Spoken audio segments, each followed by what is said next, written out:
आहेत, काय कार्य आहेत आणि त्यांची भूमिका एकंदर कशी आहेत या संदर्भात आपण आज विचार करणार आहोत, अभ्यास करणार आहोत.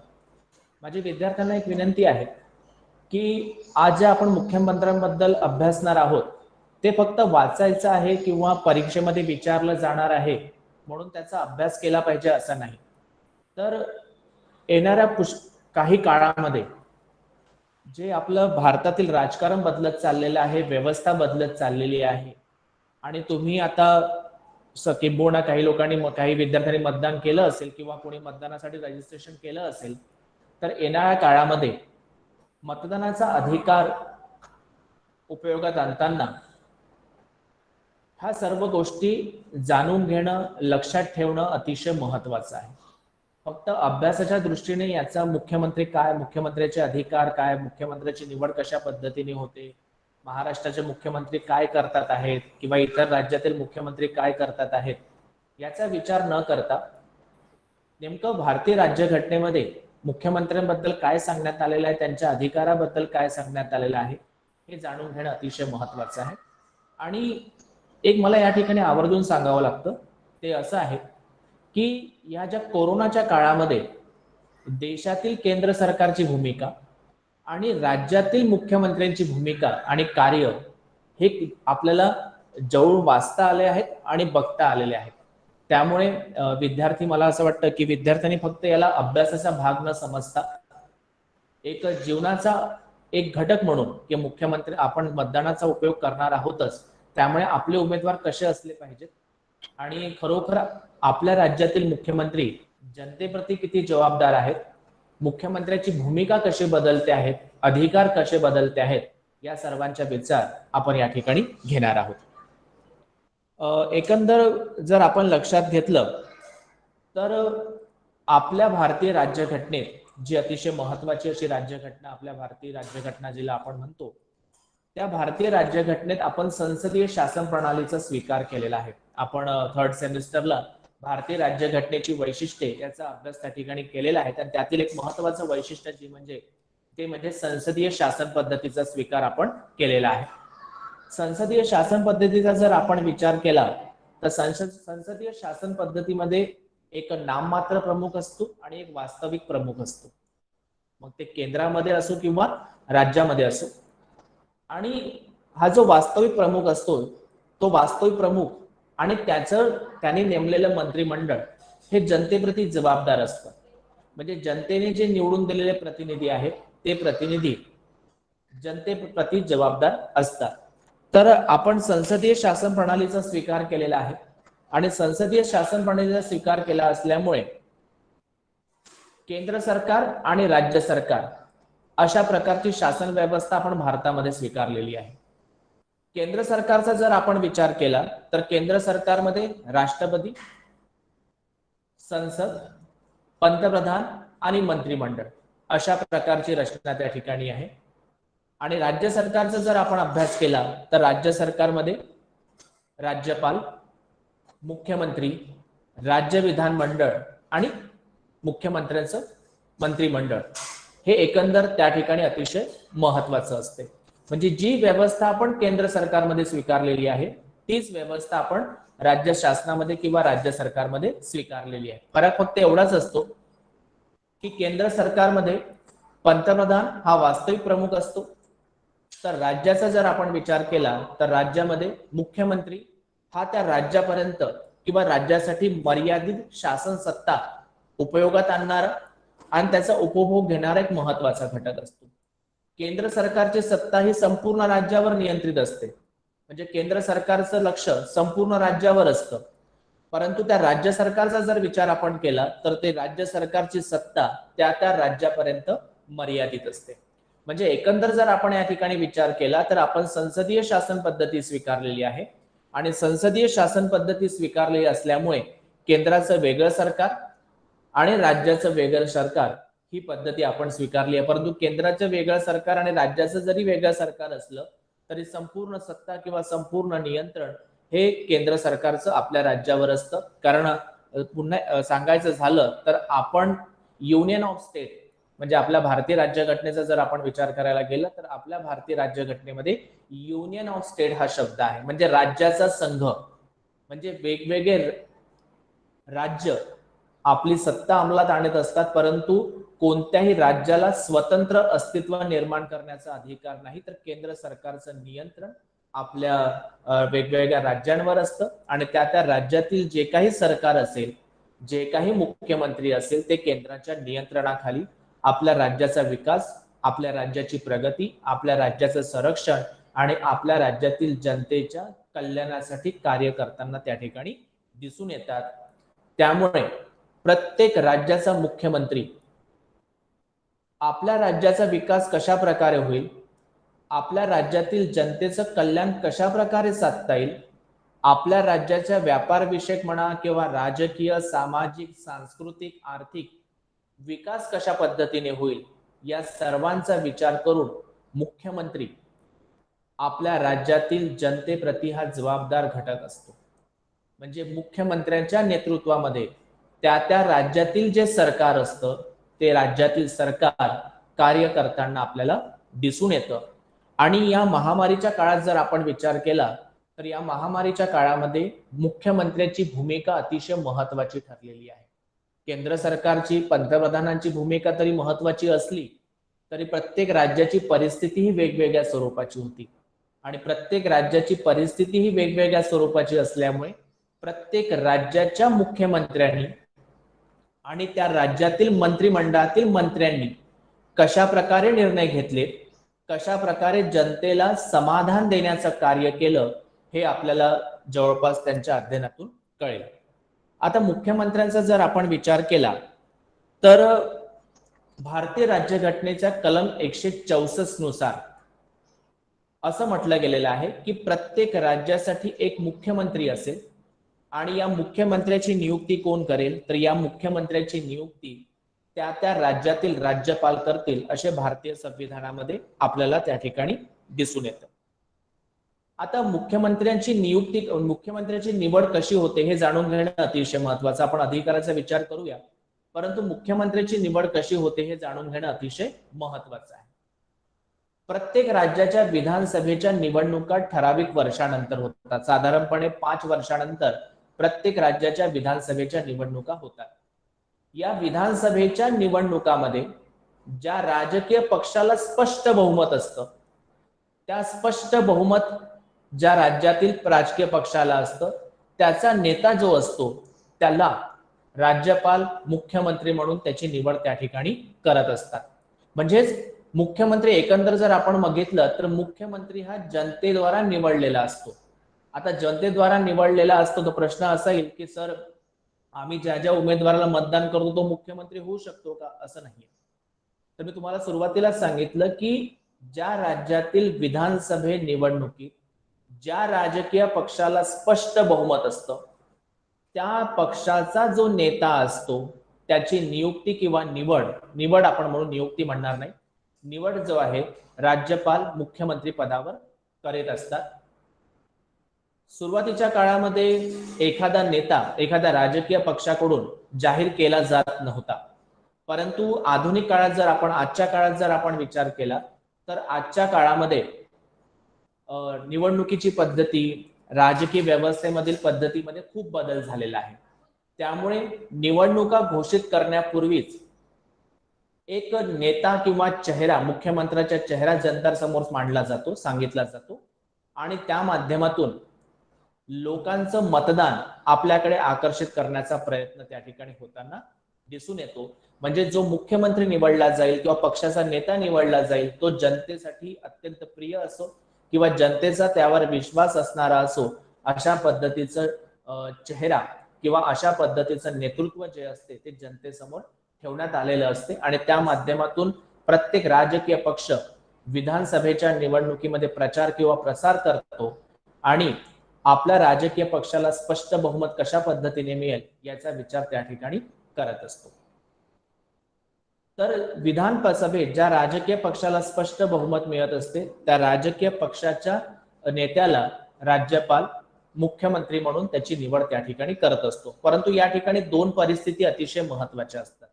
म्हणजे राज्यपालासमोर दोन परिस्थिती म्हणजे राज्यपाल मुख्यमंत्र्याची निवड तर करतोच आणि भारतीय राज्यघटनेत तशा पद्धतीचं संकेत सुद्धा आहे की कलम 164 नुसार मुख्यमंत्र्याची निवड राज्यपाल त्या ठिकाणी करेल. परंतु तुम्हाला मी सुरुवातीला सांगितलं की ज्या राजकीय पक्षाला विधानसभे निवडणुकीत स्पष्ट बहुमत मिळत असेल त्या राजकीय पक्षाच्या नेत्याला राज्यपाल मुख्यमंत्री पदावर निवड किंवा नियुक्त करत असतो. परंतु कधी कधी दुसरी परिस्थिती अशी असते की विधानसभेच्या निवडणुकांमध्ये कोणत्याच राजकीय पक्षाला स्पष्ट बहुमत मिळत नाही आणि कोणत्याच राजकीय पक्षाला स्पष्ट बहुमत मिळत नसल्यामुळे मग आता राज्यपालासमोर एक महत्वाचा प्रश्न असतो की जर विधानसभा निवडणुकीत जर कोणत्याच राजकीय पक्षाला स्पष्ट बहुमत मिळत नाही किंवा कोणताही असा व्यक्ती जो विधानसभेचा सदस्य नाहीये तर अशा वेळी राज्यपालाची भूमिका किंवा राज्यपालाची विवेकबुद्धी अतिशय महत्वाची असते. आणि अशा वेळेस राज्यपाल काय करतो तर राज्यपाल एका व्यक्तीची नियुक्ती जी आहे ती मुख्यमंत्री पदावर करतो आणि मुख्यमंत्री पदावर केल्यानंतर तो जर विधानसभेचा सदस्य नसेल तर येणाऱ्या 6 महिन्यामध्ये त्याला विधानसभेचं सदस्यत्व प्राप्त करावं लागतं. उदाहरण सांगायचं झालं तर आपलं महाराष्ट्राचं उदाहरण आपण घेऊया, कारण आपण महाराष्ट्र राज्यात राहतो तर महाराष्ट्राचं उदाहरण या ठिकाणी घेऊया. महाराष्ट्र की अगर हम बात करते हैं तो अक्टूबर 2019 में चुनाव हुए थे और उस चुनाव में बीजेपी और शिवसेना इनकी युति हो चुकी थी. उसके बाद कांग्रेस, राष्ट्रवादी कांग्रेस, इनकी एक अलग युति थी या गठबंधन था. तो विधानसभा के चुनाव हुए और विधानसभा के चुनाव होने के बाद सरकार कौन बनाएगा इस प्रकार की परिस्थिति निर्माण हो चुकी थी. युति के आधार पर जनता ने अपने मतदान के अधिकार का उपयोग किया था और कांग्रेस और राष्ट्रवादी कांग्रेस का गठबंधन था, उस आधार पर लोगों ने मतदान किया था. लोगों को पता था कि अगर युति को अगर बहुमत मिलता है, मेजोरिटी अगर मिलती है तो बीजेपी और शिवसेना अपनी सरकार बना लेगी. परंतु परिस्थिति ऐसी आ गई कि दोनों भी चुनाव जीतने के बाद दोनों भी राजनीतिक पक्ष में मतभेद निर्माण हुए कि मुख्यमंत्री किस राजनीतिक पक्ष का होगा, किस दल का होगा. तो 15 दिन तक इस मुद्दे पर ही चर्चा चली कि हमारे सीट ज्यादा है, हमारे राजनीतिक पक्ष की सीट ज्यादा है तो हमारा मुख्यमंत्री होना चाहिए. शिवसेना कह रही थी कि नहीं, हमारा मुख्यमंत्री होना चाहिए, या 2.5 साल का मुख्यमंत्री आपका हो, 2.5 साल का मुख्यमंत्री आपका हो. इस प्रकार की परिस्थिति निर्माण हो चुकी थी. तो हमारे महाराष्ट्र की राजनीति में ऐसा कुछ घटित हुआ कि मेजोरिटी होने के बाद भी, दोनों पक्षों के पास मेजोरिटी होने के बाद भी, युति होने के बाद भी कोई भी दल मुख्यमंत्री बनाने के लिए तैयार नहीं था और मुख्यमंत्री कौन बनेगा यह महाराष्ट्र की जनता जानने के लिए उत्सुक थी. परंतु ऐसा ही कोई नाट्य परिवर्तन हुआ जिसके माध्यम से महाराष्ट्र की राजनीति में परिवर्तन आते हुए दिखा और फिर जाकर बीजेपी ने कहा कि हम विपक्ष में जाकर बैठेंगे. शिवसेना ने गठबंधन तोड़ दिया और अलग राजनीतिक पक्ष के साथ गठबंधन किया और उद्धव ठाकरे महाराष्ट्र के मुख्यमंत्री बने.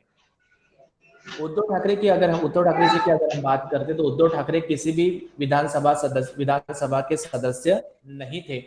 तो उस समय राज्यपाल द्वारा विवेक बुद्धि के आधार पर निर्णय लिया गया, विवेक निष्ठता के आधार पर निर्णय लिया गया और उस विवेक निष्ठता के आधार पर फिर मुख्यमंत्री जो है उद्धव ठाकरे बने और आने वाले 6 महीनों में उन्हें अपने विधानसभा सदस्यत्व उन्हें प्राप्त करना पड़ा और उस आधार पर अभी सरकार अपना कार्य करते हुए दिखाई दे रही है. यानी बताने का तात्पर्य यह है कि भारतीय संविधान में कहा गया है कि जिस राज्य विधानसभा चुनाव में जिस राजनीतिक पक्षों को स्पष्ट बहुमत मिलता है उसका नेता मुख्यमंत्री बनेगा. परंतु अगर ऐसी परिस्थिति नहीं है तो दूसरी परिस्थिति का उपयोग या दूसरी परिस्थिति में राज्यपाल अपने विवेकता के आधार पर निर्णय ले सकता है और व्यक्ति को मुख्यमंत्री पद पर बैठा सकता है. परंतु उसके लिए सबसे महत्वपूर्ण बात होती है कि आने वाले 6 महीने में अगर वो विधानसभा का सदस्य नहीं है तो आने वाले 6 महीनों में उसे विधानसभा का यानी राज्य विधिमंडल का किसी भी सदन का सदस्य होना अनिवार्य होता है. तो इस प्रकार से सरकार की नियुक्ति होती है, मुख्यमंत्री सरकार का चयन होता है, मुख्यमंत्री की नियुक्ति जो चयन होते हुए दिखाई देता है. तो पहली बात यह है कि विधानसभा में जिस राजनीतिक पक्षों को स्पष्ट बहुमत मिलता है उसका नेता जो है मुख्यमंत्री बनता है. परंतु अगर किसी राजनीतिक पक्ष को विधानसभा चुनाव में अगर स्पष्ट बहुमत नहीं मिलता तो राज्यपाल को यह अधिकार है कि अपनी विवेकता के आधार पर वो निर्णय ले सकते हैं और वह मुख्यमंत्री पद पर किसी व्यक्ति को मनोचयनित कर सकते हैं, उसका चयन कर सकते हैं और वह जो मुख्यमंत्री होता है वो मुख्यमंत्री को विश्वास प्रस्ताव द्वारा या बहुमत प्रस्ताव के द्वारा बहुमत सिद्ध करना पड़ता है और उसके बहुमत अगर सिद्ध कर देता है तो आने वाले 5 वर्षों तक अगर हम बात करते हैं तो मुख्यमंत्री अपने पद पर रह सकता है. मी सुरुवातीला सांगितलं की मुख्यमंत्रीची भूमिका राज्यासाठी अतिशय महत्वाची असते, कारण राज्याला विकासाच्या मार्गावर न्यायचं असेल, राज्याला प्रगतीच्या मार्गावर न्यायचं असेल, राज्याचा इतर राज्याच्या तुलनामध्ये जास्त विकास जर करायचा असेल तर मुख्यमंत्र्यांची भूमिका या ठिकाणी अतिशय महत्वाची असते. तर मुख्यमंत्र्यांचे अधिकार काय असतात, मुख्यमंत्र्यांचे कार्य काय असतात, तर पहिला आपण मुख्यमंत्र्यांच्या अधिकारांचा किंवा कार्याचा जर आपण विचार केला तर मुख्यमंत्रीचं पहिलं महत्वाचं कार्य म्हणजे तो असं की तो शासनाचा वास्तविक अध्यक्ष असतो.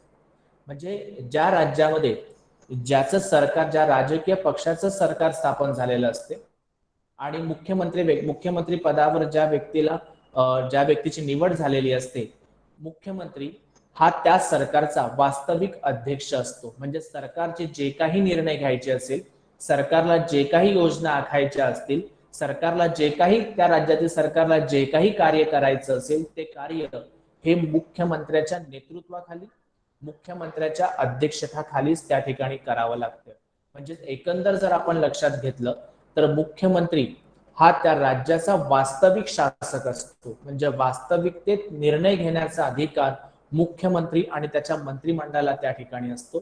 त्यामुळे सरकारचं वास्तविक प्रमुख जर आपण लक्षात घेतलं तर सरकारचा किंवा शासनाचा वास्तविक प्रमुख कोण असतो किंवा शासनाचा वास्तविक अध्यक्ष कोण असतो, तो शासनाचा वास्तविक अध्यक्ष असतो त्या राज्यातील मुख्यमंत्री. आणि त्या राज्यातील मुख्यमंत्री हा वास्तविक अध्यक्ष असतो आणि मुख्यमंत्र्याच्या नेतृत्वाखालीच त्या राज्यातील सरकारची मंत्रिमंडळाची स्थापना होत असते. त्यामुळे कोणत्या मंत्र्यांना घ्यायचं मंत्रिमंडळामध्ये आणि कोणत्या मंत्र्यांना कोणतं खातं द्यायचं, कोणतं डिपार्टमेंट द्यायचं, कोणता मंत्री बनवायचा, हे संपूर्ण निर्णय घेण्याचा अधिकार त्या राज्यातील मुख्यमंत्र्याचा असतो. त्यामुळे पहिलं जर कार्य आपण लक्षात घेतलं तर पहिलं कार्य हे आहे ते म्हणजे असं की मुख्यमंत्री हा त्या राज्यातील सरकारचा वास्तविक प्रमुख असतो किंवा त्या शासनाचा वास्तविक अध्यक्ष म्हणून मुख्यमंत्र्यांचं पहिलं महत्वाचं कार्य किंवा अधिकार त्या ठिकाणी असतो. दुसरं महत्वाचं अधिकार किंवा कार्य म्हणजे असं की तो मंत्री परिषदेचा प्रमुख असतो किंवा मंत्री परिषदेचा अध्यक्ष स्थान जे असते ते मुख्यमंत्र्याकडे असते. मी तुम्हाला सुरुवातीला सांगितलं की एकदा मुख्यमंत्र्याची निवड झाल्यानंतर त्याला सहकार्य करण्यासाठी वेगवेगळ्या मंत्र्यांची नियुक्ती किंवा निवड त्या माध्यमातून होत असते. वेगवेगळे मंत्री निवडले जातात, एक मंत्रिमंडळाची स्थापना त्या ठिकाणी केली जाते आणि कोणकोणत्या मतदारसंघातील किंवा कोणकोणत्या जिल्ह्यातील आमदाराला आपल्या मंत्रिमंडळामध्ये स्थान द्यायचं आहे, कोणकोणत्या मंत्रीला कोणकोणतं मंत्रीपद द्यायचं आहे हे ठरविण्याचा संपूर्ण अधिकार जो असतो त्या राज्यातील मुख्यमंत्र्याला त्या ठिकाणी असतो. त्यामुळे कोणत्या जिल्ह्याला महत्वाचं स्थान द्यायचं, कोणत्या आमदाराला मंत्री बनवायचं, कोणत्या मंत्र्याला कोणतं मंत्रीपद द्यायचं हे संपूर्ण ठरविण्याचा अधिकार जो असतो त्या मुख्यमंत्र्याला असतो. एखाद्या आमदाराला जर मंत्री बनवलेलं असेल तर त्या आमदाराला बरखास्त करण्याचा अधिकार सुद्धा किंवा त्यागपत्र किंवा राजीनामा मागण्याचा सुद्धा अधिकार त्या मुख्यमंत्र्याला असतो. त्यामुळे त्या राज्यातील मंत्र्यांचा महत्वपूर्ण जो निर्णय आहे तो निर्णय घेण्याचा अधिकार जो असतो तो संपूर्णपणे मुख्यमंत्र्याला असतो. त्यामुळे मंत्री परिषदेचे जे अध्यक्ष स्थान असते किंवा मंत्रिमंडळाचं जे अध्यक्ष स्थान असते ते संपूर्णपणे मुख्यमंत्र्याकडे असते, कारण मंत्रिमंडळाचा निर्माता आणि मंत्रिमंडळाचा समाप्तीकर्ता जो असतो तो मुख्यमंत्री असतो. त्यामुळे कोणत्या मंत्र्याला मंत्रीपद द्यायचं, कोणत्या मंत्र्याकडून ते मंत्रीपद काढून घ्यायचं किंवा एखाद्या व्यक्तीला जर त्या मंत्रिपदावर बसवलेलं असेल तर त्याला त्यागपत्र किंवा राजीनामा देण्याचं बाध्य सुद्धा मुख्यमंत्री करू शकतो, किंवा एखादा मंत्री आपल्या मतदारसंघासाठी किंवा राज्यसंघासाठी जर चांगलं कार्य करीत नसेल तर त्या मंत्रिपदावरून त्याला दूर करण्याचा अधिकार सुद्धा हा मुख्यमंत्र्याला त्या ठिकाणी असतो. त्यामुळे मुख्यमंत्र्याच्या अधिकाराचा जर आपण विचार केला तर मंत्री परिषदेचे अध्यक्षस्थान जे असते ते मंत्री परिषदेचे अध्यक्षस्थान हे त्या मुख्यमंत्र्याकडे त्या ठिकाणी असते. तिसरं महत्वाचं कार्य म्हणजे एक अधिकार जर आपण लक्षात घेतला तर तिसरं महत्वाचं कार्य तो म्हणजे विधानसभेचं नेतृत्व करते.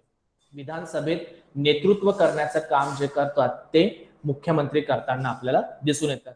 आता विधानसभेचे नेतृत्व म्हणजे काय नेमकं, तर मी तुम्हाला सुरुवातीलाच सांगितलं की विधानसभेमध्ये ज्या राजकीय पक्षाला स्पष्ट बहुमत असते त्या राजकीय पक्षाचा नेता हा मुख्यमंत्री बनतो.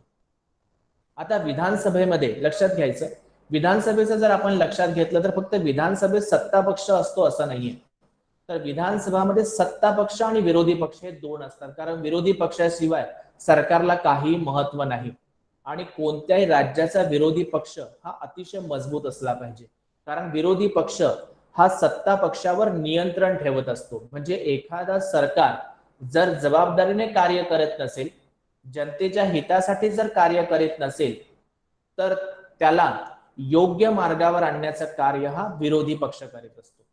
परंतु अलीकडच्या काळामध्ये काय झालंय की अलीकडच्या काळामध्ये केंद्रामध्ये म्हणा किंवा राज्यामध्ये म्हणा विरोधी पक्ष हा मजबूतच नाहीये. त्यामुळे विरोधी पक्ष मजबूत नसल्यामुळे सरकार जे निर्णय घेतात त्याला विरोध करणारं कोणीच नसतं आणि सरकार जे निर्णय घेतात त्याला विरोध करणारं जर कोणी नसेल तर सरकार जे काही नियम काय काढतात, जे काही योजना बनवितात त्याला संपूर्णपणे मान्यता त्या ठिकाणी मिळत असते. त्यामुळे प्रत्येक राज्यामध्ये विरोधी पक्षाची भूमिका त्या ठिकाणी अतिशय महत्वाची असते. त्यामुळे विधानसभेत नेतृत्व करण्याचं कार्य हे मुख्यमंत्र्याची असते. म्हणजे सरकारच्या वतीनं किंवा शासनाच्या वतीनं जर आपण विचार केला तर सरकारच्या वतीनं किंवा शासनाच्या वतीनं प्रश्नाची उत्तर देण्याचं कार्य हे मुख्यमंत्र्यांच्या माध्यमातून होते. म्हणजे विरोधी पक्ष जर सरकारला प्रश्न विचारत असेल, विरोधी पक्ष जर योजनांसंबंधी कायद्यासंदर्भात सरकारला जर प्रश्न विचारत असेल तर त्या प्रश्नांना भक्कम उत्तर देण्याचं काम जे करतात ते मुख्यमंत्री करताना दिसतात. त्यामुळे तुम्ही जर टीव्हीवर बघितलेलं असेल विधानसभेचं लाईव्ह तुम्ही जर बघितलं असेल तर पहिल्या बेंचवरच मुख्यमंत्र्याचं स्थान असतं. कारण ते नेतृत्व त्या सरकारचं नेतृत्व करण्याचं काम जे करतात ते म्हणजे मुख्यमंत्री करत असतात. त्यामुळे विधानसभेत नेतृत्व करण्याचं काम जे करतात ते विधानसभेत नेतृत्व करण्याचं काम हे मुख्यमंत्री करत असतात. कारण सरकारला उत्तरदायी, सरकारला जबाबदार किंवा जनतेच्या प्रति उत्तरदायित्व किंवा जबाबदारी तत्व हे मुख्यमंत्र्याचं त्या ठिकाणी असते. त्यामुळे विधानसभेत नेतृत्व करण्याचं काम जे करतात ते मुख्यमंत्री करताना दिसून येतात. किंवा विरोधी पक्षाच्या प्रश्नांना योग्य उत्तर देणे किंवा सरकारने जे काही योजना किंवा जे काही कायदे निर्माण केले आहेत, जे काही सुविधा निर्माण केलेल्या आहेत ते जनतेप्रती आणण्याचं काम जे करतात ते मुख्यमंत्र्याचं त्या ठिकाणी असते. त्यानंतर चौथं महत्वाचं कार्य जर आपण लक्षात घेतलं तर वेगवेगळ्या पदावर वेगवेगळ्या व्यक्तींची नियुक्ती करण्याचं काम किंवा राज्यपाल वेगवेगळ्या व्यक्तीची नियुक्ती वेगवेगळ्या पदावर करतो, परंतु ह्या व्यक्तीची नियुक्ती या पदावर झालेली आहे या संदर्भात सल्ला देण्याचं काम हे मुख्यमंत्री त्या ठिकाणी करीत असतात. म्हणजे एकदा मुख्यमंत्री पदावर त्यांची निवड झाली की आपल्याला सहकार्य करण्यासाठी मंत्रिमंडळाची निर्मिती करण्याचं काम हे मुख्यमंत्री करत असतात. म्हणजे मान्यता हे राज्यपाल त्या ठिकाणी देत असतात, परंतु आपल्या मंत्रिमंडळामध्ये कोणता व्यक्ती मंत्री असावा, कोणत्या खात्याचा मंत्री कोणतं कार्य करेल हे संपूर्ण ठरविण्याचा अधिकार जो असतो तो मुख्यमंत्र्याचा असतो. त्याचप्रमाणे त्या राज्यातील जिल्ह्यातील कोणकोणत्या जिल्ह्याला आपल्या मंत्रिमंडळामध्ये प्रतिनिधित्व द्यायचं, रिप्रेझेंटेटिव्ह द्यायचं हे ठरविण्याचं काम संपूर्णपणे मुख्यमंत्र्याचं त्या ठिकाणी असते. त्यामुळे एकंदर जर आपण विचार केला तर वेगवेगळ्या व्यक्तींची नियुक्ती वेगवेगळ्या डिपार्टमेंटमध्ये किंवा वेगवेगळ्या खात्यांमध्ये करण्याचं काम जे करतात ते मुख्यमंत्री त्या ठिकाणी करताना आपल्याला दिसून येतात. त्यामुळे कोणत्या व्यक्तीची नियुक्ती कुठे व्हायला पाहिजे, कोणत्या व्यक्तीची नियुक्ती कुठे मंत्री म्हणून व्हायला पाहिजे, हे ठरविण्याचं काम सुद्धा मुख्यमंत्री त्या ठिकाणी करत असतात. कारण राज्यपाल हे नाममात्र असतात, वास्तविक प्रमुख कोण असतात तर संपूर्णपणे मुख्यमंत्री असतात. त्यामुळे मुख्यमंत्री ठरवण्याचं काम करतात की सरकारला यशस्वी बनविण्यासाठी अशा कोणत्या व्यक्तींची आवश्यकता आहे, कोणत्या मंत्र्यांची आवश्यकता आहे हे ठरविण्याचं काम संपूर्णपणे मुख्यमंत्र्यांचं असते. त्यामुळे ज्या काही महत्वपूर्ण नियुक्ती असेल, मग ते प्रशासनामध्ये असो किंवा सरकारमध्ये असो, तर अशा जे महत्वाचे आहेत त्यामध्ये नियुक्ती करण्याचं काम जे करतात ते मुख्यमंत्री करतात. पाचवं महत्वाचं कार्य म्हणजे की राज्यपाल आणि मंत्रिमंडळ यांच्यातील मध्यस्थी म्हणून मुख्यमंत्र्यांचं कार्य त्या ठिकाणी महत्वाचं असते. म्हणजे राज्यपालापर्यंत मंत्रिमंडळातील किंवा मंत्र्यांचे कार्य कशा पद्धतीने सुरू आहेत हे सांगण्याचं काम मुख्यमंत्री राज्यपालाला करतात. आणि मंत्रिमंडळाने जे निर्णय घेतलेले असतात ते निर्णय कशा पद्धतीने घेतलेले आहेत हे सांगण्याचं काम सुद्धा मुख्यमंत्र्याचं राज्यपालाला असतो. किंवा राज्यपालाचे संदेश किंवा राज्यपालाचं निर्णय हे मंत्रिमंडळापर्यंत पोहोचवण्याचं काम सुद्धा मुख्यमंत्र्याचं असतं. म्हणजे मुख्यमंत्री जो असतो, मुख्यमंत्री हा राज्यपाल आणि मंत्रिमंडळ यांच्यामधील मध्यस्थी म्हणून कार्यरत असतो. म्हणजे मंत्रिमंडळातील एखाद्या मंत्र्याला जर राज्यपालाला भेटायचं असेल तर त्यासाठी मुख्यमंत्र्यांची मान्यता किंवा परवानगी अतिशय महत्वाची असते. व्यक्तिगत ते राज्यपालाला जाऊन भेटू शकत नाही. किंवा राज्यपालाला एखादा निर्णय जर मंत्रिमंडळाला सांगायचा असेल किंवा एखाद्या मंत्र्यापर्यंत तो निर्णय पोहोचवायचा असेल तर त्या ठिकाणी सुद्धा मुख्यमंत्र्यांची भूमिका ही अतिशय महत्वाची असते. त्यामुळे राज्यपाल आणि मंत्रिमंडळ यातील जर मध्यस्थी आपण लक्षात घेतला तर यातील मध्यस्थी जे आहेत ते म्हणजे मुख्यमंत्री असतात. किंवा राज्यपाल आणि मंत्रिमंडळ यांना जोडणारा दुवा जो असतो तो म्हणजे मुख्यमंत्री त्या ठिकाणी असतात. त्यानंतर सहावं महत्वाचं कार्य आहे की जे वेगवेगळे सरकारमध्ये जे काही वेगवेगळे खाती असतात, आता खाती म्हणजे डिपार्टमेंट, जसं अर्थ खातं आहे, गृह खातं आहे, अनुसूचित जाती जमाती कल्याणचं खातं असेल किंवा जलसिंचन विभाग असेल, जे काही महत्वपूर्ण डिपार्टमेंट असतात किंवा खाती असतात त्यावर नियंत्रण ठेवण्याचं कार्य सुद्धा हे मुख्यमंत्र्यांचं असते. म्हणजे मुख्यमंत्र्यांनी फक्त मंत्रिमंडळ स्थापन करून दिलं आणि मंत्री कोणते कार्य करत आहेत त्यांनी आपापल्या परीने कार्य करावं आणि येणाऱ्या 5 वर्ष फक्त ते कार्य करत राहावं एवढंच फक्त मुख्यमंत्र्यांचं कार्य त्या ठिकाणी नसतं. तर आरोग्य संदर्भात म्हणा किंवा जलसंचन संदर्भात म्हणा किंवा गृह खात्या संदर्भात जर विचार करायचं झालं, अर्थविषयक खात्या संदर्भात जर विचार करायचं झालं तर या सर्वांवर नियंत्रण ठेवण्याचा अधिकार जो असतो तो मुख्यमंत्र्याचा असतो. कारण मुख्यमंत्र्यांनी एकदा मंत्र्याची नियुक्ती त्या विभागावर करून दिली तर मुख्यमंत्र्याचं कार्य संपलं असं नाहीये. ज्या मंत्र्याची नियुक्ती ज्या विभागामध्ये करून दिलेली आहे ते मंत्री आपलं कार्य योग्य पद्धतीने करत आहेत किंवा नाही, त्यांच्या कार्यामुळे जनतेचं समाधान होत आहे किंवा नाही, या सर्व गोष्टीकडे विशेष लक्ष देण्याचं काम हे त्या ठिकाणी मुख्यमंत्र्याचं असतं. आणि एखादा मंत्री जर योग्य पद्धतीने काम करत नसेल किंवा एखादा मंत्री आपल्या खात्याचा कारभार पाहण्यास सक्षम नसेल तर त्याला त्या पदावरून त्या खात्यावरून दूर करण्याचं त्या पदावरून दूर करण्याचं काम सुद्धा त्या राज्यातील मुख्यमंत्र्याचं असते. त्यामुळे तुम्हाला सुरुवातीलाच सांगितलं की एखाद्या मंत्र्याचं भवितव्य हे संपूर्णपणे मुख्यमंत्र्यावर अवलंबून असते. आणि एक महत्वाचं अजून आहे की तुम्हाला मी सुरुवातीला सांगितलं की मुख्यमंत्री आपल्या कार्याप्रती जनतेला जबाबदार असतो. त्यामुळे मुख्यमंत्र्याचा राजीनामा सुद्धा हा संपूर्णपणे मंत्रिमंडळाचा राजीनामा असतो. त्यामुळे मुख्यमंत्र्याची भूमिका किंवा मुख्यमंत्र्याचं कार्य या ठिकाणी अतिशय महत्वाचं असते की संकट काळामध्ये किंवा राज्यातील जी परिस्थिती आहे त्या परिस्थितीला हाताळण्यामध्ये मुख्यमंत्र्याची भूमिका मुख्यमंत्री आपल्या अधिकारांचा उपयोग कशा पद्धतीने करतो हा विचार लक्षात घेणं अतिशय महत्वाचं आहे. कारण भारतीय राज्यघटनेमध्ये प्रत्येक गोष्ट लिहून ठेवलेली आहे की हे मुख्यमंत्र्याचे अधिकार असतील, हे मंत्रिमंडळाचे अधिकार असतील, मंत्रिमंडळाची कार्यपद्धती अशा पद्धतीने असेल.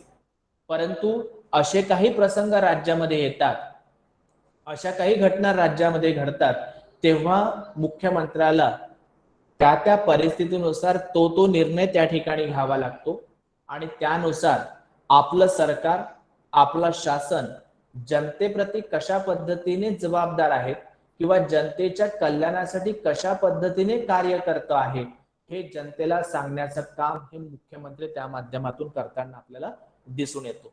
उदाहरण द्यायचं झालं तर महाराष्ट्राचं उदाहरण मी या ठिकाणी तुम्हाला देईल की ऑक्टोबर 2019 मध्ये विधानसभेच्या निवडणुका झाल्या.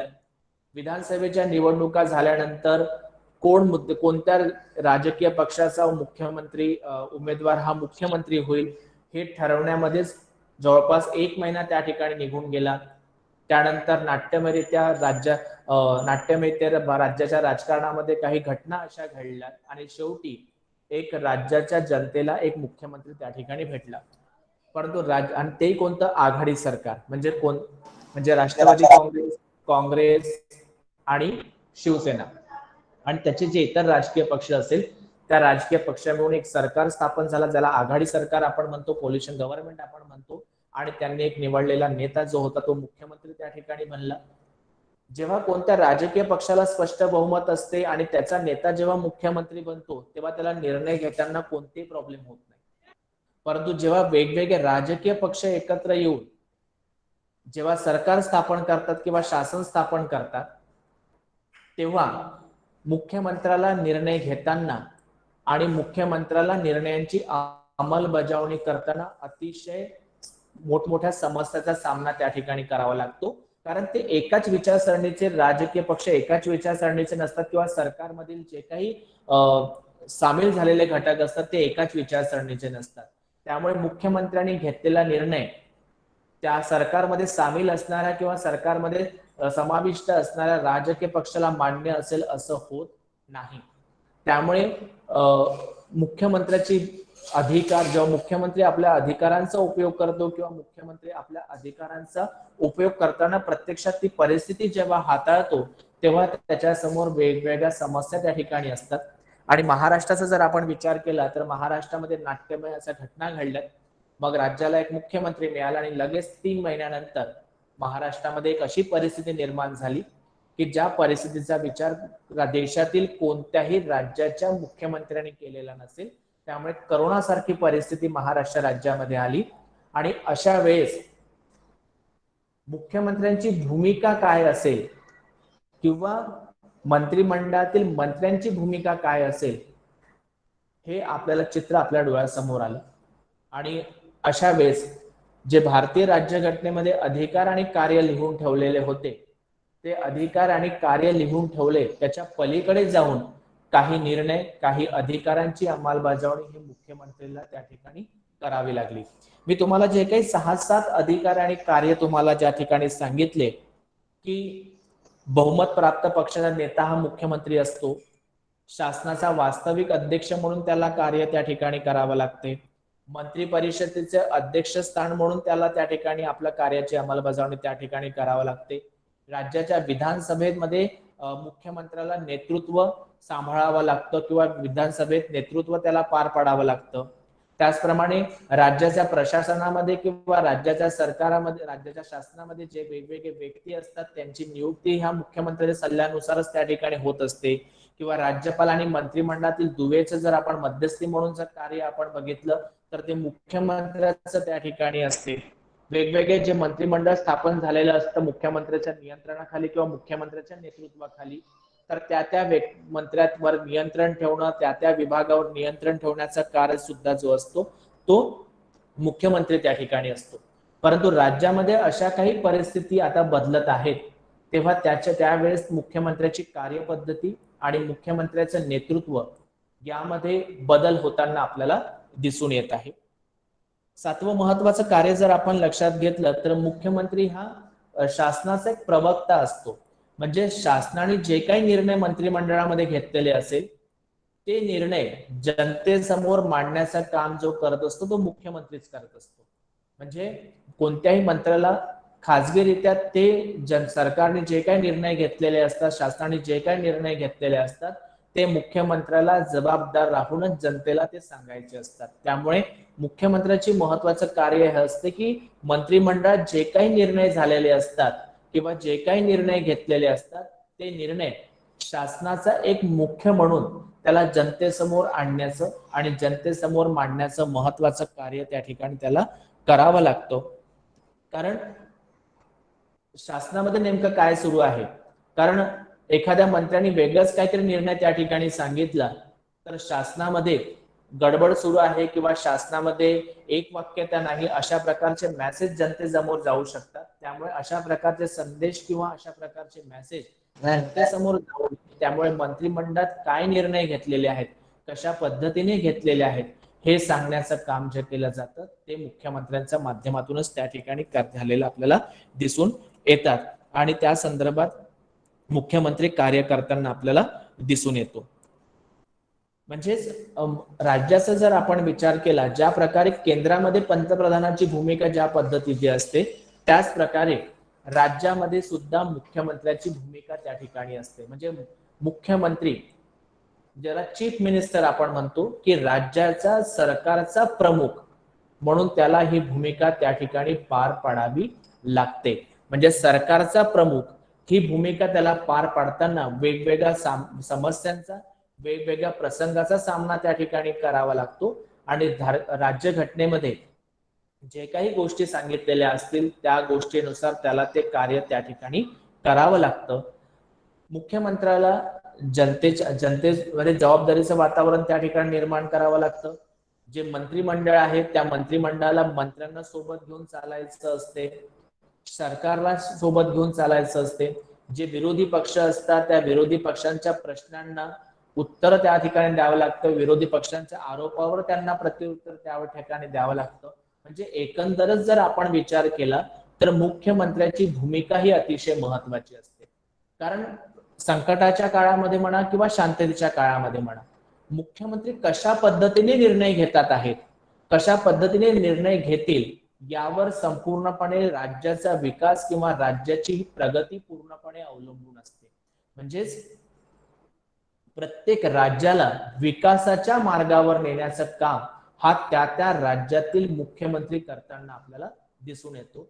या ठिकाणी एक महत्वाची गोष्ट अशी आहे की भारतीय राज्यघटनेमध्ये मुख्यमंत्र्यांबद्दल किंवा मंत्रिमंडळाबद्दल लिहून ठेवलेलं असेल, परंतु परिस्थिती कशी येईल हे सांगता येत नाही आणि परिस्थितीमध्ये आपल्या विवेक बुद्धीचा उपयोग कशा पद्धतीने करायला पाहिजे हा त्या सरकारमधील मुख्यमंत्र्यांची भूमिका त्या ठिकाणी अतिशय महत्वाची असते. म्हणजे अधिकार आणि कार्य तर दिलेलेच आहे. मी तुम्हाला सुरुवातीलाच सांगितलं की ज्या राजकीय पक्षाला स्पष्ट बहुमत असेल त्या राजकीय पक्षाचा नेता जर मुख्यमंत्री असेल तर त्याची परिस्थिती ही वेगळी राहील. परंतु एखाद्या राजकीय पक्षाला स्पष्ट बहुमत मिळालं नसेल आणि कोणताही राजकीय पक्ष जर सरकार स्थापन करायला तयार नसेल तर अशा वेळेस वेगवेगळे राजकीय पक्ष एकत्र येऊन सरकार स्थापन जेव्हा करतात तेव्हा मुख्यमंत्र्याची निर्णय घेण्याची पद्धती किंवा परिस्थिती बदललेली आपल्याला दिसून येते. उदाहरणार्थ असं की एखाद्या टेबलाला 4 असे पाय असतात, त्या 4 पाय जर बरोबर असतील किंवा 4ही भाग जर बरोबर असतील तर टेबल हा स्टेबल राहील, तो हालणार नाही, काही होणार नाही. त्या टेबलावर एक चांगली वस्तू आपल्याला ठेवता येईल, त्या टेबलावर आपण विश्वास करू शकतो की यावर एखादी जड वस्तू राहू शकते.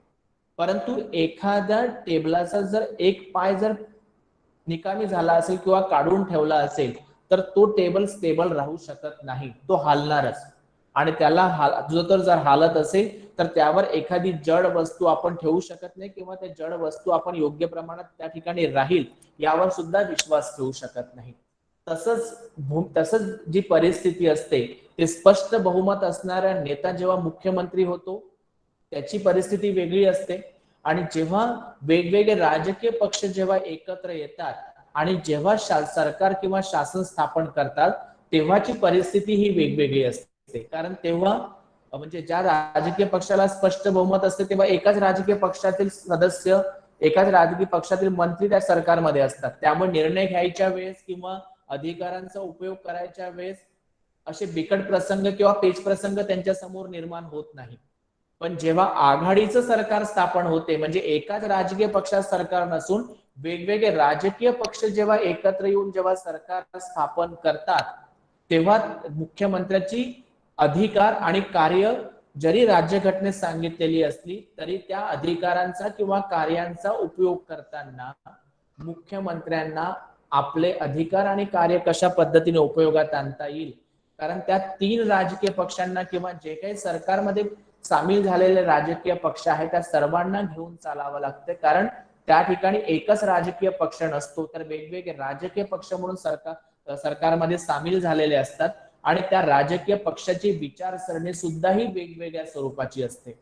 त्यामुळे त्या विचारसरणींना एक सूत्रामध्ये बांधताना, म्हणजेच आघाडी सरकार जेव्हा स्थापन झालेलं असते तेव्हा मुख्यमंत्रीच्या डोक्यावर जो मुकुट असतो तो काटेरी मुकुट असतो, कारण त्यांनी जरी निर्णय घेतलेला असला तरी तो निर्णय आपल्या सरकारमध्ये किंवा शासनामध्ये सामील झालेल्या राजकीय पक्षाला मान्य होईल किंवा नाही हा विचार त्याला करावा लागतो. त्यामुळे स्पष्ट बहुमत असताना मुख्यमंत्री बनणे आणि आघाडी सरकारमधला मुख्यमंत्री बनणे यामध्ये खूप फरक असतो. उदाहरणार्थ असं की महाराष्ट्र राज्यामध्ये लॉकडाऊन लावताना मुख्यमंत्र्यांना खूप वेळा निर्णय घ्यावा लागला, कारण काही जिल्ह्यातील मंत्री म्हणाले होते, सरकारमधलेच मंत्री म्हणाले की आमच्या जिल्ह्यामध्ये लॉकडाऊनची गरज नाही. काही जिल्ह्यातील जे काही सरकारमध्ये सामील झालेले सदस्य असतील ते म्हणाले की मुख्यमंत्र्यांनी हा निर्णय घ्यावा की ताबडतोब त्या जिल्ह्यामध्ये लॉकडाऊन लावावं किंवा संपूर्ण महाराष्ट्रामध्ये राज्यामध्ये लॉकडाऊन घोषित करावं. विरोधी पक्षांची भूमिका त्याकडे दुसरी होती की लॉकडाऊन हा पर्याय नाही आहे. म्हणजे अशा वेळेस मुख्यमंत्र्याची कार्य आणि अधिकार त्या ठिकाणी अतिशय महत्वाचे ठरतात, कारण जनतेचा विश्वास हा सरकारवर असतो. सरकार जे काही निर्णय घेतील ते आपल्या जनतेच्या कल्याणासाठी असेल हे जनतेला त्या ठिकाणी वाटत असतं. त्यामुळे महत्वाची भूमिका किंवा महत्वाचं कार्य अधिकाराचा जर आपण विचार केला तर महत्वाचे अधिकार हे मुख्यमंत्र्याचे त्या ठिकाणी असतात, असं मला या ठिकाणी सांगावं वाटतं. का पुस्तकात वेगवेगळे अधिकार दिलेले आहेत, पण साधारणपणे कोणकोणते महत्वाचे अधिकार आहेत याचा विचार या ठिकाणी आपण केलेला आहे. म्हणून इसलिए मैंने कहा कि जिस प्रकार से केंद्र सरकार में पंतप्रधान की प्रधानमंत्री की भूमिका होती है, उसी प्रकार से राज्य में मुख्यमंत्री की भूमिका होती है। केंद्र सरकार में जो निर्णय प्रधानमंत्री लेते हैं और वो संपूर्ण राज्य में लागू किए जाते हैं, उसी प्रकार से राज्य की अगर हम बात करते हैं तो राज्य में जो मुख्यमंत्री जो निर्णय लेता है वह संपूर्ण निर्णय जो है वह राज्य में लागू किए जाते हैं और राज्य की जनता जो होती है वह राज्य की जनता उसे उसका पालन योग्य रूप से करते हुए दिखाई देती है।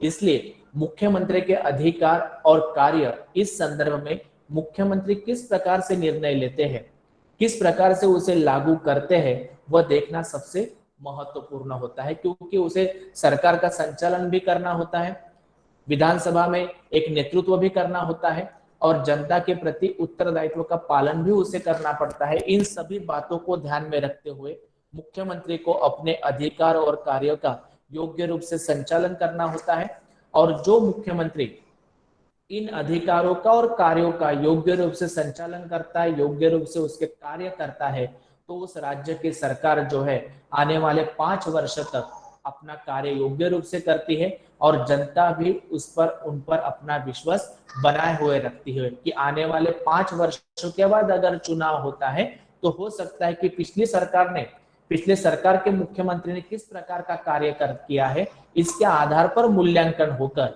जो नए चुनाव होते हैं उस नए चुनाव में फिर से वह सरकार बन सकती है, अथवा उस सरकार ने अगर योग्य रूप से कार्य नहीं किए हैं तो उस आधार पर आने वाले सरकार का कहीं ना कहीं भवितव्य होते हुए दिखाई देता है। इसलिए राज्य के मुख्यमंत्री की अगर हम बात करते हैं तो राज्य के मुख्यमंत्री सरकार का वास्तविक अध्यक्ष के तौर पर उसे कार्य करना पड़ता है। दूसरा महत्वपूर्ण है कि वो मंत्री परिषद की जो गठित करता है उस मंत्री परिषद के बैठकों का अध्यक्ष स्थान भी मुख्यमंत्री को देखना पड़ता है, मुख्यमंत्री का उसका निर्वाह करना पड़ता है। तीसरी महत्वपूर्ण बात है कि मंत्रिमंडल में जो निर्णय लिए गए वह निर्णय राज्यपाल तक पहुंचाना और राज्यपाल के जो संदेश है, राज्यपाल के जो निर्णय है वो मंत्रिमंडल तक अथवा मंत्री परिषद को देना, ये काम भी जो है मुख्यमंत्री को संपूर्ण रूप से करना पड़ता है। उसके बाद अगर यदि कोई मंत्री परिषद के मंत्री द्वारा अगर कोई निर्णय लिया गया है तो मंत्रिमंडल में प्रस्तुत करने का दायित्व भी जो होता है संपूर्ण रूप से जो होता है वह मुख्यमंत्री का होता है। मुख्यमंत्री को विधानमंडल का जो कार्य होता है या विधानसभा में या विधानमंडल का जो कार्य होता है उसमें नेतृत्व प्रदान करने का काम भी जो होता है वह संपूर्ण रूप से मुख्यमंत्री का होता है। उसके बाद मुख्यमंत्री जो अपने नेतृत्व में मंत्रिमंडल का गठन करता है, अलग अलग मंत्रियों की नियुक्ति अलग अलग विभागों में करता है, तो उस विभागों में नियंत्रण रखने का काम, उस विभागों में समन्वय रखने का काम जो होता है वह संपूर्ण रूप से मुख्यमंत्री का ही होता है। मुख्यमंत्री जो होता है वह राज्य सरकार का प्रवक्ता होता है। राज्य सरकार द्वारा जो कोई भी निर्णय लिए गए होंगे उस निर्णय को जनता के सामने रखने का काम जो करता है वो मुख्यमंत्री ही करता है। इसलिए मुख्यमंत्री जो होता है राज्य शासन का प्रवक्ता जिसे हम कहेंगे, अथवा सरकार का संपूर्ण रूप से मुख्य प्रवक्ता जो होता है। उसके बाद राज्यपाल द्वारा जो कोई महत्वपूर्ण नियुक्तियां सरकार में अथवा प्रशासन में की जाती है, तो उन प्रशासन अथवा पद पर कौन कौन से व्यक्तियों की नियुक्ति करना है, ये नियुक्ति चाहे वो भी महाधिवक्ता हो, चाहे राज्य लोक सेवा आयोग के अध्यक्ष हो अथवा सदस्य हो या कुलगुरु हो, इनकी नियुक्ति अगर विश्वविद्यालय के कुलगुरु हो, इनकी नियुक्ति करते समय राज्यपाल को कौन कौन से व्यक्तियों की नियुक्ति कौन कौन से पद पर करनी चाहिए सुझाव देने का काम भी उस राज्य के मुख्यमंत्री वहां पर करते हैं। मैंने पहले ही बताया कि मुख्यमंत्री जो होते हैं राज्यपाल और मंत्रिमंडल इसमें की बीच की कड़ी होती है, यानी मंत्रिमंडल के निर्णय राज्यपाल तक पहुंचाना और राज्यपाल के निर्णय जो है मंत्रिमंडल तक पहुंचाने का काम जो करते हैं वो मुख्यमंत्री करते हैं। तो इसलिए राज्यपाल और मंत्रिमंडल में मध्यस्थी का काम जो करते हैं वो मुख्यमंत्री करते हैं। उसी प्रकार से जिस राज्य में विधानसभा और विधान परिषद से 2 सदन हैं, उस राज्य के बीच की कड़ी अथवा समन्वय प्रस्थापित करने का काम जो करते हैं वह संपूर्ण रूप से मुख्यमंत्री करते हुए दिखाई देते हैं। और उसके बाद मुख्यमंत्री जो होता है बहुमत दल का नेता होने के कारण उस पर सबसे बड़ी रिस्पॉन्सिबिलिटी होती है कि जो सरकार स्थापन की गई है वह सरकार आने वाले 5 वर्ष तक योग्य रूप से चलाई जा सके। अगर 5 वर्ष तक वह सरकार अगर योग्य रूप से चलाई जा सकती है तो सही में राज्य सरकार एक सटीक नेतृत्व जो है वह जनता उस राज्य तक संपूर्ण रूप से देते हुए दिखाई देती है। इसलिए हमारे मुख्यमंत्री द्वारा जो सरकार स्थापन की गई है वह सरकार आने वाले 5 वर्ष तक योग्य रूप से चलनी चाहिए। यह सबसे बड़ा दायित्व जो होता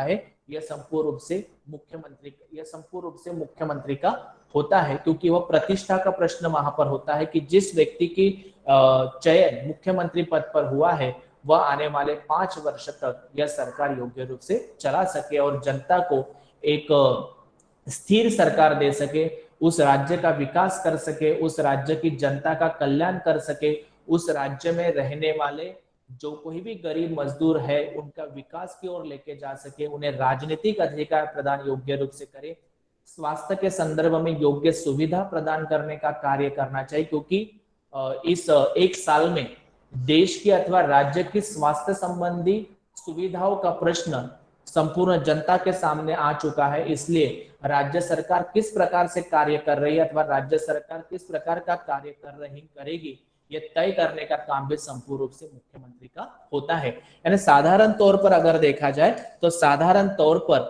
मुख्यमंत्री की भूमिका जो होती है अथवा मुख्यमंत्री के अधिकार जो होते हैं बहुत ही कठिन होते हैं। परिस्थिति के अनुसार मुख्यमंत्री के अधिकार और कार्य बदलते हुए दिखाई देते हैं। सरकार स्पष्ट बहुमत में है या सरकार स्पष्ट बहुमत में नहीं है या गठबंधन की सरकार है, ऐसी परिस्थिति में मुख्यमंत्री अपने अधिकार और कार्य का उपयोग किस प्रकार से करता है यह संपूर्ण रूप से मुख्यमंत्री पर ही निर्भर होता है। तो साधारण तौर पर जो मैंने आपको अधिकार अथवा कार्य बताया है यह अधिकार और कार्य जो होते हैं वह संपूर्ण रूप से मुख्यमंत्री के होते हैं। तो यह अधिकार फिर चाहे महाराष्ट्र की सरकार हो, राज्य सरकार हो, चाहे कर्नाटक राज्य सरकार हो, चाहे दिल्ली की राज्य सरकार हो, भारत में जितनी भी राज्य सरकार है और उस राज्य में रहने वाले जितने भी मुख्यमंत्री है, इन मुख्यमंत्री को राज्य की परिस्थिति, राज्य की समस्याएं, राज्य की सरकार की परिस्थिति, इन सभी को ध्यान में रखते हुए अपने कार्यों को अंजाम देना होता है, अपने अधिकार और कार्यों का उपयोग करना पड़ता है। तो क्योंकि मुख्यमंत्री के अधिकार और कार्य पर ही उस राज्य का विकास और प्रगति संपूर्ण रूप से निर्भर होते हुए दिखाई देती है। इसलिए मुख्यमंत्री के अधिकार और कार्य उस राज्य के विकास के लिए, प्रगति के लिए सबसे महत्वपूर्ण माने जाते हैं। क्योंकि मंत्रिमंडल में जो मंत्री होते हैं वह मंत्री को मंत्री जो अलग अलग मंत्री होते हैं उनमें समन्वय प्रस्थापित करने का काम जो होता है वह संपूर्ण रूप से मुख्यमंत्री का होता है। यानी दोहरी भूमिका होती है। दोहरी भूमिका कौन सी होती है? तो दोहरी भूमिका ये होती है कि पहली भूमिका ये होती है कि जनता के प्रति एक उत्तरदायी सरकार स्थापन करना आने वाले 5 वर्ष तक, 1 वर्ष तक नहीं, 2 वर्ष तक नहीं, तो आने वाले 5 वर्ष तक एक स्थिर सरकार जनता को देना, जनता की समस्याओं को सुनना, जनता की समस्याओं का निराकरण करना और अपने राज्य को एक प्रगत राज्य की ओर लेके जाने का दायित्व अथवा दायित्व जो होता है वो मुख्यमंत्री का होता है। और दूसरा जो होता है कि मेरे सरकार में जो मंत्रिमंडल मैंने बनाया है उस मंत्रिमंडल के मंत्रियों में एक समन्वय की भावना निर्माण होनी चाहिए। यह दायित्व भी उसको पालन करना पड़ता है, क्योंकि मंत्रिमंडल में अगर भेदभाव है तो वह जो सरकार जो है वह सरकार योग्य रूप से कार्य नहीं कर सकती, अथवा जनता के मन में ये भावना निर्माण हो जाती है कि अगर मंत्रिमंडल में अगर भेदभाव है तो यह सरकार हमारे लिए कौन सा कार्य करेगी। तो यह दोहरी भूमिका का पालन करते हुए मुख्यमंत्री को अपने अधिकार और कार्यों को योग्य रूप से करना पड़ता है और जनता को एक स्थिर सरकार देने का कार्य उस संदर्भ में करना पड़ता है। अब बात आती है अधिकार और कार्यों की बात करने पर एक बात सामने आती है कि मुख्यमंत्री की भूमिका, यह सबसे बड़ी बात है, क्योंकि मुख्यमंत्री की भूमिका जो होती है परिस्थिति के अनुसार बदलने वाली होती है। संविधान में जो लिखकर दिया है उसके अनुसार मुख्यमंत्री अपना कार्य करता है, परंतु राज्य में ऐसी परिस्थितियां निर्माण हो जाती है तो ऐसी परिस्थितियों में मुख्यमंत्री की क्या भूमिका होगी यह ध्यान देना सबसे महत्वपूर्ण होता है। और प्रत्येक राज्य की मुख्यमंत्री की जो भूमिका होती है वह प्रत्येक राज्य की मुख्यमंत्री की भूमिका उस राज्य के अनुरूप अथवा उस राज्य के सरकार के अनुरूप बदलने वाली होती है। साधारण तौर पर अगर देखा जाए तो मुख्यमंत्री जो होता है वह राज्य का सबसे महत्वपूर्ण अधिकारी वहां पर माना जाता है और राज्यपालिका की जो संपूर्ण कार्यपालिका की शक्तियां जो होती है वो मुख्यमंत्री के पास होती है। तो इन कार्यपालिकाओं की शक्ति की आवश्यकता अनुसार प्रयोग करना, किस प्रकार से प्रयोग करना, यह जो भूमिका होती है मुख्यमंत्री की होती है। क्योंकि प्रत्येक भारत की अगर हम बात करेंगे तो भारत के प्रत्येक राज्य की परिस्थिति अलग अलग है। जो आज महाराष्ट्र राज्य की परिस्थिति है वो बिहार की परिस्थिति नहीं है। आज जो बिहार की परिस्थिति वो दिल्ली जैसे राज्य की परिस्थिति नहीं है। प्रत्येक राज्य की परिस्थिति अलग अलग होती है और प्रत्येक राज्य की परिस्थिति अलग अलग होने के कारण राज्य की जो कार्यपालिका की शक्तियां हैं उन कार्यपालिकाओं की शक्ति को किस प्रकार से संचालित किया जाए, किस प्रकार से उसका निर्वाह किया जाए, यह देखने का काम जो होता है वो मुख्यमंत्री का संपूर्ण रूप से होता है और उसकी आवश्यकता वास्तविकता में आवश्यकताओं के अनुसार प्रयोग करने का दायित्व जो होता है वह संपूर्ण रूप से मुख्यमंत्री का होता है। उसके बाद मंत्रिमंडल का चयन करते समय भी मुख्यमंत्री की भूमिका सबसे महत्वपूर्ण होती है। मुख्यमंत्री को मंत्रिमंडल का चयन करते समय राज्य के सभी क्षेत्रों का प्रतिनिधित्व उस मंत्रिमंडल में आना चाहिए, यह देखने का सबसे महत्वपूर्ण कार्य होता है। सिर्फ हमारे जहां पर जितने राजनीतिक पक्ष जिस जिले में है उनको ही मंत्री पद देना, यह मुख्यमंत्री की भूमिका नहीं होती। तो मुख्यमंत्री की भूमिका सबसे महत्वपूर्ण यहाँ पर होती है कि उस राज्य का जितना भी क्षेत्र है उस राज्य के सभी क्षेत्रों का रिप्रेजेंटेटिव मंत्रिमंडल में होना चाहिए। इसलिए उस राज्य के जितने भी क्षेत्र है वहां से एक एक मंत्री अपने मंत्रिमंडल में होना चाहिए, तो संपूर्ण राज्य का विकास हो पाएगा। परंतु किसी एक निश्चित क्षेत्र के मंत्री को अगर मंत्रिमंडल में लिया गया तो उस क्षेत्र का ही विकास होगा, बाकी क्षेत्र जो है विकास नहीं हो पाएगा। इसलिए उस राज्य के जितने भी जिले हैं, जितने भी क्षेत्र है, उनका विकास योग्य रूप से होना चाहिए, उसका संतुलित विकास होना चाहिए। इसलिए मुख्यमंत्री की भूमिका यह होती है कि मंत्रिमंडल में सभी क्षेत्रों को संतुलित स्थान मिलना चाहिए, सभी क्षेत्र का संतुलित विकास होना चाहिए, ये देखने का दायित्व अथवा भूमिका जो होती है वह संपूर्ण रूप से मुख्यमंत्री की होती है। इसलिए मुख्यमंत्री अपने अनुरूप विभागों का वितरण करता है और कोई मुख्यमंत्री अगर योग्य रूप से कार्य नहीं कर पाता तो उसको उसका त्याग पत्र लेने का कार्य अथवा उसे उस मंत्री पद से हटाने का कार्य भी जो होता है वह संपूर्ण रूप से मुख्यमंत्री का होता है। विपक्ष ने कह दिया कि नहीं, इस मंत्री का इस्तीफा लेना चाहिए, तो मुख्यमंत्री इस्तीफा नहीं लेता है। उस समय मुख्यमंत्री की भूमिका यह होती है कि सही में विपक्ष ने जो आरोप मंत्री पर लगाए वह सही है अथवा नहीं, ये देखने का दायित्व भी जो होता है मुख्यमंत्री का होता है।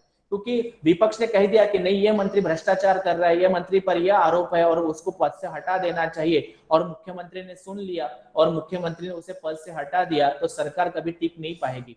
तो जिस मंत्री पर आरोप लगाया गया है सही में वह योग्य है, आरोप योग्य है कि अयोग्य है, उसकी जांच करने के बाद ही उसे मंत्री पद से हटाने की भूमिका जो होती है वो मुख्यमंत्री की होती है। इसलिए परिस्थिति के अनुसार किसी मंत्री को पद से हटाना अथवा पद पर रहने देने का कार्य जो होता है या भूमिका जो होती है वह संपूर्ण रूप से मुख्यमंत्री की होती है। इसलिए उत्तरदायित्व का सिद्धांत यह जो होता है यह मुख्यमंत्री की भूमिका का महत्वपूर्ण है। उत्तरदायित्व, रिस्पॉन्सिबिलिटी का सिद्धांत का पालन करने का दायित्व अथवा भूमिका जो होती है वो मुख्यमंत्री की होती है। इसलिए मैंने कहा कि जिस प्रकार से देश के प्रधानमंत्री की भूमिका होती है उसी प्रकार से लगभग मुख्यमंत्री की परिस्थिति उस राज्य तक होती है। आज के वर्तमान परिस्थिति की अगर हम बात करते हैं तो वर्तमान परिस्थिति में मुख्यमंत्री की भूमिका में बहुत सा परिवर्तन हो चुका है। क्या परिवर्तन हो चुका है?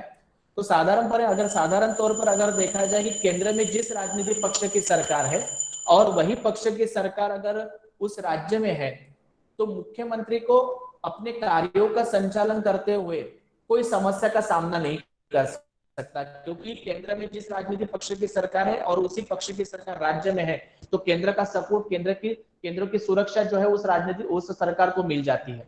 परंतु जहां पर केंद्र में जिस राजनीतिक पक्ष की सरकार है और उस पक्ष की सरकार उस राज्य में अगर नहीं है तो वहां के मुख्यमंत्री को बहुत ही कठिनाइयों का सामना करना पड़ता है।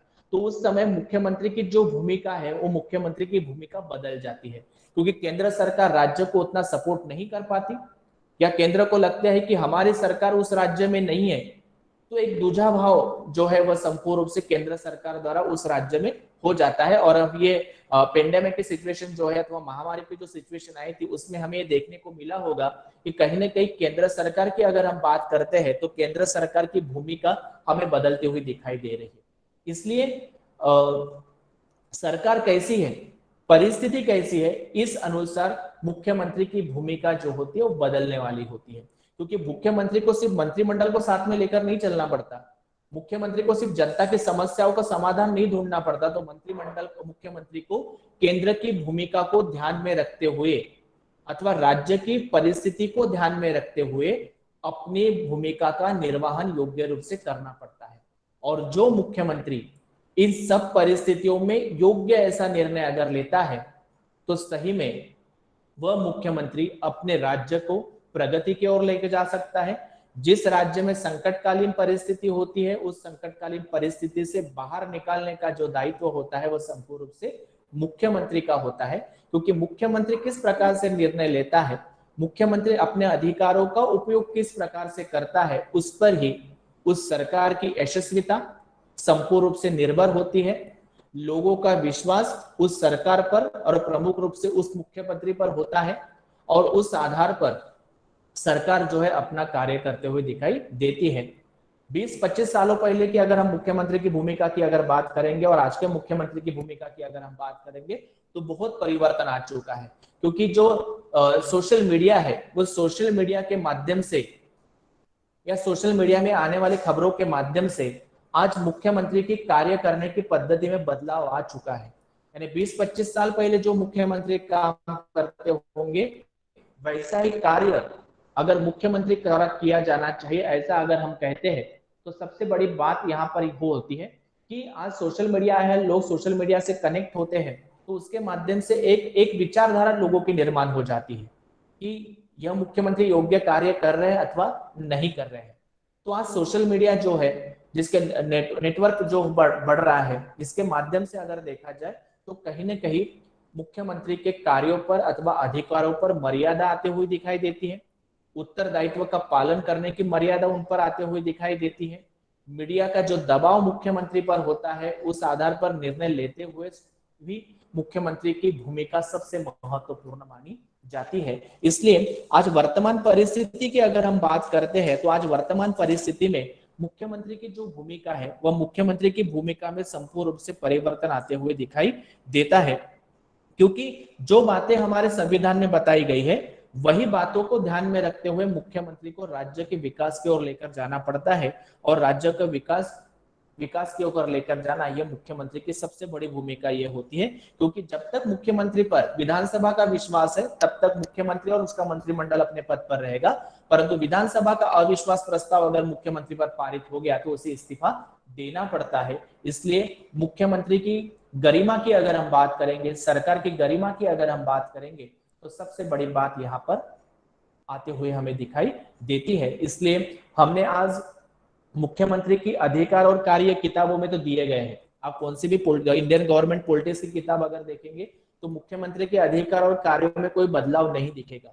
परंतु भूमिका की अगर हम बात करेंगे तो भूमिकाओं में हर 1 महीने बाद या 1.5 हफ्ते बाद मुख्यमंत्री की भूमिकाओं में परिवर्तन आते हुए आपको दिखेगा, वो किसी किताब में नहीं दिखेंगे आपको। ये भूमिका कैसी होती है? भूमिका बनते हुए दिखाई देती है। इसलिए प्रत्येक राज्य की अगर हम बात करें, सिर्फ महाराष्ट्र की बात हम नहीं करते, प्रत्येक राज्य की अगर हम बात करते हैं तो प्रत्येक राज्य की भूमिका आज बदलती हुई दिखाई देती है। कारण वही है, सरकार की परिस्थिति, उस राज्य की परिस्थिति, जनता के प्रति उत्तरदायित्व, जनता को कल्याण की ओर लेके जाना और राज्य का सबसे महत्वपूर्ण विकास करना, यह सबसे राज्य की भूमिका पर होती है। और इसलिए देखिए, जिस जिस राज्य में जिस जिस मुख्यमंत्री का नेतृत्व अच्छा रहा है उस राज्य का विकास हुआ है। आप पढ़ लीजिएगा, नेट पर भी है कि जिस जिस राज्य में जिस जिस राज्य का नेतृत्व योग्य रहा है उस राज्य का विकास होते हुए दिखाई दिया है। परंतु जहां पर मुख्य का नेतृत्व योग्य नहीं था उस राज्य का विकास कभी भी होते हुए नहीं दिखाई दिया। विकास की गंगा जो है उल्टी दिखाई देती है। परंतु जिस राज्य का मुख्यमंत्री का नेतृत्व योग्य रहा है वह राज्य विकास करते हुए हमें संपूर्ण रूप से दिखाई दे रहा है।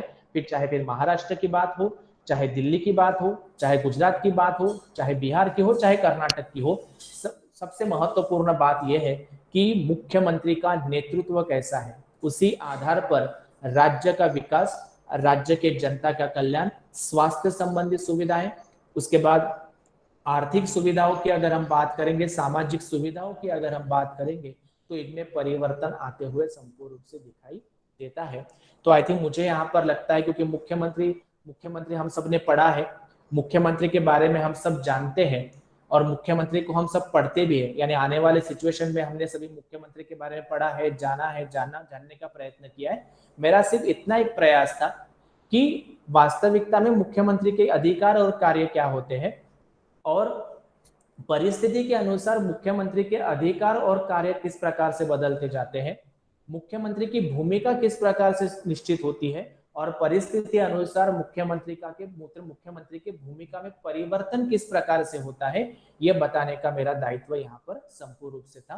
तो मेरे विद्यार्थियों से यही अनुरोध है कि सिर्फ इंडियन गवर्नमेंट सिर्फ पढ़ना नहीं है, तो इसे समझने का प्रयत्न करना है, क्योंकि जब तक आप हो तब तक इसका सामना आपको करना पड़ेगा। सामना क्यों करना, मैं सामना वाला बात क्यों की, सामना इसलिए करना पड़ेगा कि आपको जब राजनीतिक अधिकार यानी मतदान के अधिकार का उपयोग करना है तो मेरा उम्मीदवार कैसा होना चाहिए, उम्मीदवार या किसी राजनीतिक पक्षों को स्पष्ट बहुमत मिलने के बाद हमारा मुख्यमंत्री किस प्रकार से होना चाहिए, ये सभी बातें जो है हमसे जुड़ी हुई है। सिर्फ किताबों में दिया है इसलिए पढ़ना है या मुख्यमंत्री का पद है ऐसा नहीं है, परंतु मुख्यमंत्री हमारे लिए कार्य कर सकता है।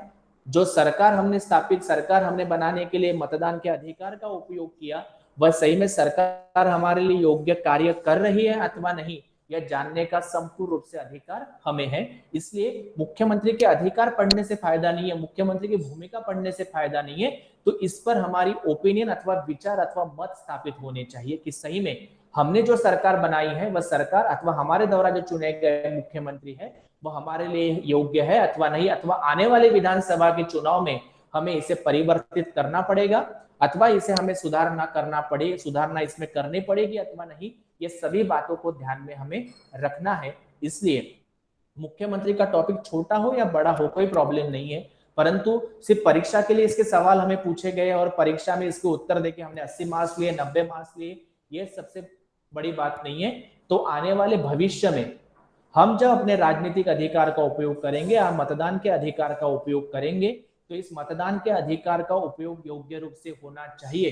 ये मतदान के अधिकार का जो उपयोग है वह योग्य रूप से होगा कि नहीं, अगर योग्य रूप से करते हैं अथवा नहीं करते हैं, इसका विचार ध्यान में रखते हुए आज हमें जो मुख्यमंत्री के अधिकार और कार्य है इसे पढ़ना है और इसे भविष्य में भी इसका विचार हमें करना पड़ेगा, मुझे ऐसा लगता है। तो आई थिंक मुझे लगता है कि जो मैंने समझाने का प्रयास किया है वो थोड़ा बहुत आपको समझ में आएगा। आप और किताबों से पढ़ सकते हो, आप अपने टीचर से और इसके बारे में पूछ सकते हो, और जो गतिविधियां अभी शुरू हैं उसके माध्यम से आप मुख्यमंत्री के अधिकार और भूमिका की जांच कर सकते हैं, मुझे ऐसा। तो आई थिंक मुझे लगता है यहाँ पर मैं समाप्त कर सकता हूँ मुख्यमंत्री के अधिकार और कार्य। धन्यवाद सर।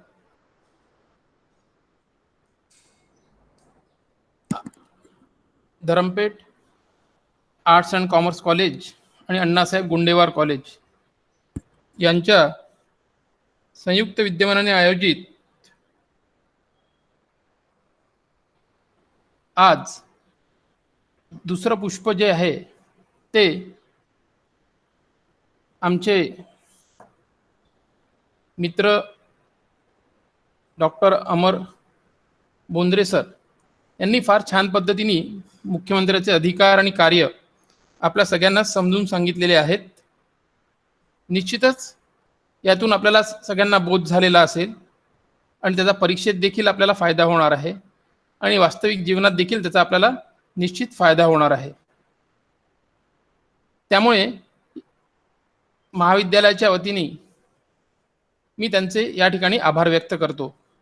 तसेच आमचे मित्र वामन खोब्रागडे सर, आमच्या आदरणीय प्राध्यापिका doctor Sheela Khedikar madam, Rita Dandekar madam, Bhagdikar sir, हे सगळेच आवर्जून या ठिकाणी उपस्थित राहिले आणि त्यामुळे कार्यक्रमाचं एक महत्त्व वाढवलं, त्याबद्दल मी त्यांचेही आभार व्यक्त करतो।